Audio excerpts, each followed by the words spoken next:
তিনি জীবিত, কিন্তু নির্বাচন কমিশনের তরফে প্রকাশিত খসড়া তালিকাতে দেখা যাচ্ছে তাকে মৃত বলে ঘোষণা করা হয়েছে। আর তাই এবার স্বয়ং প্রতিবেশীর এক ব্যক্তিকে নিয়ে হেঁটে কালনা পৌরসভায় ডেথ সার্টিফিকেট তুলতে চলে গেলেন মৃত ওই ব্যক্তি। ড্রাফট ভোটার তালিকায় নিজের নামের পাশে মৃত লেখা দেখেই এমন সিদ্ধান্ত তার। জানা গিয়েছে পূর্ব বর্ধমানের কালনা পৌরসভার 12 নম্বর ওয়ার্ডের কালীনগর পাড়া এলাকার বাসিন্দা পূর্ণ সাহা। রীতিমতো সঠিক সময় তিনি এসআইআর এর রেনুমারেশন ফর্ম ফিল আপ করেছেন, কিন্তু বিএলও ফর্মের রিসিপ্ট পার্টে তাকে মৃত ঘোষণা করে ফর্ম সংগ্রহ করেছেন। পূর্ণ সাহা বলেন, আমি জীবিত, আমাকে মৃত দেখানো হয়েছে, আর তাই ডেথ সার্টিফিকেট নিতে এসেছি। আসুন শোনাই কি বলছেন জীবিত হয়েও মৃত ভোটার পূর্ণ সাহা।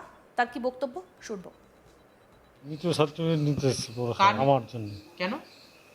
মৃত বলে ঘোষণা হয়েছে ওই জন্য আমার ভোটার লিস্টে কালকেই দেখলাম আমি। এখন পৌরসভায় এসেছি কি জানাতে এসছে? মৃত সার্টিফিকেটের জন্য। করে দেবে বললো? হ্যাঁ, ঠিক করে দেবে বললো। আপনার নাম কি? পূর্ণ সাহা। আপনি এর আগে ভোট দিয়েছিলেন? হ্যাঁ, দিয়েছিলাম।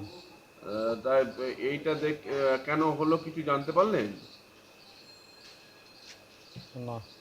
ফর্ম ফিল আপ, সেই ফর্ম ফিল আপ করেছিলেন? হ্যাঁ, করেছিলাম, আর বড় মৃত ঘোষণা করে দিয়েছি। কতটা অসুবিধার মধ্যে পড়লেন আজকে? অনেকটা অসুবিধার মধ্যে পড়লাম। যদিও পূর্ণ সাহার স্ত্রীর দাবি বিএলও বাড়িতে এসে ফর্ম সংগ্রহ করেননি, অন্য জায়গায় বসে সেই ফর্ম নিয়েছেন, সেই সময় ভালো করে দেখা হয়নি।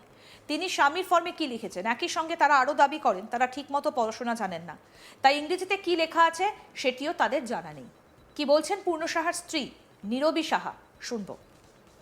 রেনুমারেশন ফর্ম? হ্যাঁ, সব ফর্ম করা হয়েছে। আচ্ছা, বলছি আপনার বাড়িতে কি বিএলও এসেছিল? হ্যাঁ, আমার বাড়ি আসেনি, বলেছে পাশের বাড়িতে বসছি, তোমরা আসো। স্বামীর আধার কার্ড, ভোটার কার্ড, আমার আধার কার্ড, ভোটার কার্ড নিয়ে গেছিলাম, ফর্ম ফিল আপ করেছি, করে যেদিনকে জমা নেয় সেদিনকে আমার শাশুড়ি গেছিল।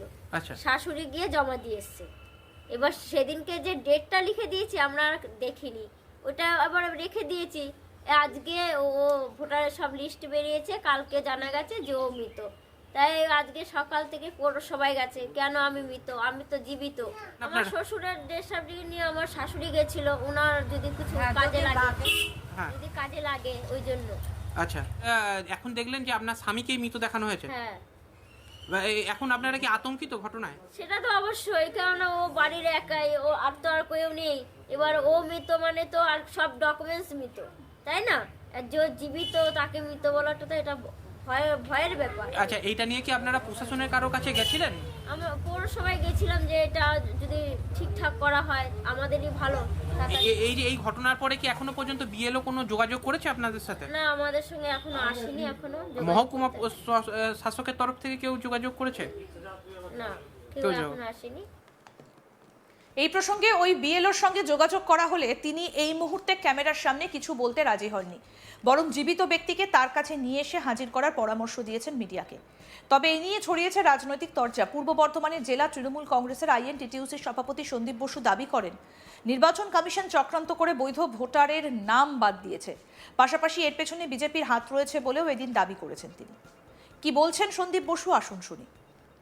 ঘটনা বলতে দেখুন, আমরা আমাদের সকলের প্রিয় নেত্রী মাননীয় মমতা বন্দ্যোপাধ্যায় এবং আমাদের সকলের প্রিয় নেতা অভিষেক বন্দ্যোপাধ্যায় বারবার অভিযোগ করেছেন যে এই এসআইআরের নামে যে চক্রান্ত হচ্ছে, সেটা হচ্ছে বাংলার বৈধ ভোটারদের নাম বাদ দেওয়ার যে চক্রান্ত, সেটা বিজেপি দ্বারা এটা হচ্ছে গিয়ে নির্বাচন কমিশনের মাধ্যমে করা হচ্ছে, এটা বারবার অভিযোগ করেছে। এবং সেই অভিযোগ যাতে করে আমাদের বাংলার কোনো ভোটারের নাম, কোনো বৈধ ভোটারের নাম বাদ না যায়, তার জন্য মমতা বন্দ্যোপাধ্যায় এবং অভিষেক বন্দ্যোপাধ্যায়ের নির্দেশে আপামর বাংলার সকল তৃণমূল কংগ্রেস কর্মীরা তারা বাংলার ভোটাধিকার রক্ষার শিবির করে বাংলার ভোটারদেরকে রক্ষা করার জন্য তারা পথে নেমেছে। তারপরেও এই যে বিজেপির যে এজেন্সি, বিজেপির যে নির্বাচন কমিশন নামক যে এজেন্সি, সেই এজেন্সি যে কতটা করাপ্টেড, তারা যে কতটা বাংলার ক্ষতি করা চক্রান্ত করছে, তার প্রমাণ আজকে আমাদের হাতে একদম জলজ্যান্ত প্রমাণ এসে দাঁড়িয়েছে। কি প্রমাণ? না, এই যে একটি ব্যক্তি যার নাম পূর্ণ সাহা, এনুমারেশন ফর্মে তিনি নিজে সিগনেচার করেছেন। সেই সিগনেচার করা ফর্ম, এখানে বিএলওর সিগনেচার করা আপনারা দেখতে পাচ্ছেন। সেই ব্যক্তি আমার পাশে বসে আছেন, ঠিক আছে? এই ব্যক্তিকে বিএলও যিনি আছেন বা নির্বাচন কমিশন থেকে যার দায়িত্বে ছিল তিনি এখানে তাকে মৃত ঘোষণা করে ফর্মের উপর করেছেন। এবং তারপরে যে মৃত তালিকা যে বেরিয়েছে রিসেন্টলি, সে মৃত তালিকায় এই পূর্ণ সাহার নাম বেরিয়ে গেছে। তাহলে একটা জীবিত ব্যক্তিকে 1983 সালে জন্ম যার, সে মৃত ব্যক্তিকে তাকে মৃত ঘোষণা করে দিল নির্বাচন কমিশন। এবার হঠাৎ করে আজকে সকালে এই ব্যক্তি পৌরসভায় এসে বলছে যে আমাকে ডেথ সার্টিফিকেট দেওয়া হোক। তো আমরা বললাম, ভাই তুমি কি পাগল হয়ে গেছো, তুমি কেন ডেথ সার্টিফিকেট চাইছো? তখন উনি বললেন যে দেখুন, আমার নাম নির্বাচন কমিশন আমার নামে আমার ভোটার লিস্ট থেকে নাম আমাকে মৃত বলে ঘোষণা করেছে, তাহলে আমাকে মৃত সার্টিফিকেট দেওয়া হোক, এটা ওনার দাবি ছিল। তো যথারীতি এই কথাটা শোনার পরেই সঙ্গে সঙ্গে আমি আমাদের যে টিম আছে তৃণমূল কংগ্রেসের, আমরা যারা আমাদের ছেলেরা আছে, যেই ওয়ার্ডে ওনার বাড়ি, সেই ওয়ার্ডের সঙ্গে সঙ্গে আমরা তার সমস্ত কিছু কাগজপত্র আনালাম, আনিয়ে দেখলাম হ্যাঁ ইনি তো সত্য কথাই বলছেন। তাহলে নির্বাচন কমিশনের এই যে বারবার করে আমরা যে অভিযোগ করেছি, আমাদের দল থেকে আমাদের দলের সুপ্রিমো মমতা বন্দ্যোপাধ্যায় এবং অভিষেক বন্দ্যোপাধ্যায় বারবার যে অভিযোগ করেছে যে আমাদের বাংলার বৈধ ভোটারদের নামকে বাদ দেওয়ার চক্রান্ত করছে বিজেপি। কারণ কি? কারণ তারা বিভিন্ন রকমভাবে বাংলাকে দখল করার চেষ্টা করে যাচ্ছে। কখনো 100 দিনের কাজের টাকা না দিয়ে মানুষকে বঞ্চিত করা, কখনো সরকারি ঘর বা সরকারি আবাসের মানুষের মাথায় ছাদ থেকে তাকে বঞ্চিত করা, কখনো ইডি সিবিআই যে তৃণমূলের নেতাদেরকে কালিমালিপ্ত করা, কখনো বা ইনকাম ট্যাক্সের চিঠি পাঠানো তৃণমূলের নেতাদেরকে। এত কিছু করার পরও যখন তারা দেখলো যে বাংলার মানুষ দ্বারা তারা প্রত্যাখ্যিত, তখন তারা নামলো মাঠে ধর্মের সুশ্রুরি নিয়ে। তারা তখন ধর্মকে কাজে লাগিয়ে তারা এখানে বাংলায় ক্ষমতা আসতে চাইলো 2024 সালে। কিন্তু তাতেও বাংলার মানুষ তাদেরকে গালে রাজনৈতিকভাবে থাপ্পড় দিল নরেন্দ্র মোদী এবং অমিত শাহকে, এবং আমাদের পশ্চিমবাংলার এক পাগল উন্মাদ ঘুরে বেড়াচ্ছে শুভেন্দু অধিকারী তাকে। তারপরে যখন দেখলো তো কোনোভাবেই বাংলার মানুষ আমাদেরকে কোনোভাবেই আমরা বাংলা মানুষের মন জয় করতে পারছি না, তাহলে কি করতে হবে? তাহলে বাংলার মানুষকে ভোটাধিকার থেকে বঞ্চিত করতে হবে। আজকে আমার পাশে যে বসে আছে পূর্ণ সাহা, এ একজন অসংগঠিত শ্রমিক, দিন আনা দিন খাওয়া ছেলে। সে কি এই ভোটার লিস্টে নাম তোলার পেছনে দৌড়বে, নাকি বলুন সে দুটো রোজগার করতে বেরোবে? এর দায় কে নেবে?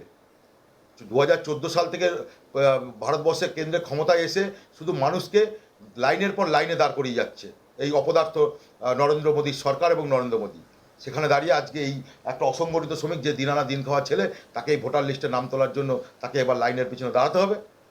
এই তো বিজেপির হচ্ছে গিয়ে চক্রান্ত, যেটা বারবার আমাদের নেতা বলেছেন অভিষেক বন্দ্যোপাধ্যায়, এবং আমরা রীতিমতো দলের আমাদের রাজ্য স্তরে জানিয়েছি বিষয়টা, এবং যথাস্থানে জানিয়েছি।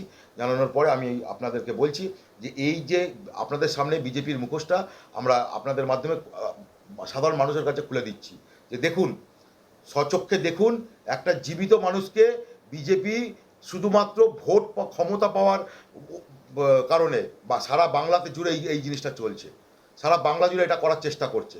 কিন্তু আমরা আপনাদেরকে বলছি যে আপনাদের মাধ্যমে গোটা পশ্চিমবাংলার সকল স্তরের মানুষকে শুধু আমরা বলবো, আপনারা নিশ্চিন্তে থাকুন, আমাদের মাথার উপর মমতা বন্দ্যোপাধ্যায় আছেন।